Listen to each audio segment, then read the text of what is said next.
नमस्कार. मी किरण देसाई, पुणे बस and car owner असोसिएशनचा कार्याध्यक्ष म्हणून काम पाहतो.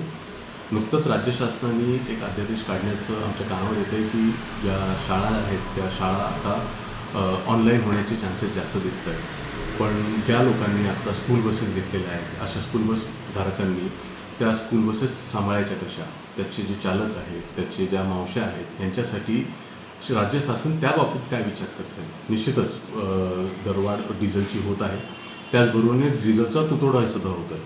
पण ह्या सगळ्यांवर आत्मनिर्भर असणारी जी आपली मंडळी आहेत, जशी की आपले स्कूल बसचे चालक झाले, स्कूल बस मालक झाले, त्यांनी ज्यांनी कोणी लोन घेतलेले आहेत त्या गाड्यांसाठी, अशा लोकांसाठी राज्य शासनाने काय उपाययोजना केलेल्या आहेत त्या तुम्ही आम्हाला सांगाव्यात. आणि काही करून जर असं काही तुम्हाला वाटत असेल तर हायब्रिड पद्धतीने काही दिवस शाळा चालू करून काही दिवस हे करून बंद करून त्या पद्धतीने जर हे करू शकलात तर त्याच्यामुळे ह्या लोकांनासुद्धा पुन्हा उभं राहण्याची एक संधी मिळू शकेल. नाही तर कोविडमध्ये जी परिस्थिती झाली होती तीच परिस्थिती या वाहतूकदारांची होणार आहे.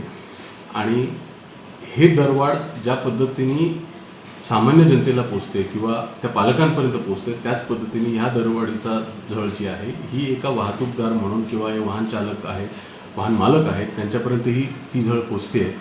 तर एकाच बाजूचा विचार न करता शासनाने त्या व्यवसायावर निर्भर असणाऱ्या सर्व बाबींचा विचार करावा आणि सहानुभूतीपूर्वक विचार करावा, जेणेकरून त्यांनासुद्धा या व्यवसायामुळे किंवा ह्या निर्णयामुळे त्यांना कुठल्याही प्रकारचा झटका बसणार नाही किंवा त्यांचा बिझनेस ह्या पद्धतीने बंद होईल अशा पद्धतीने कुठलाही निर्णय घेऊ नये, एवढीच आमची शासनाला विनंती आहे. धन्यवाद.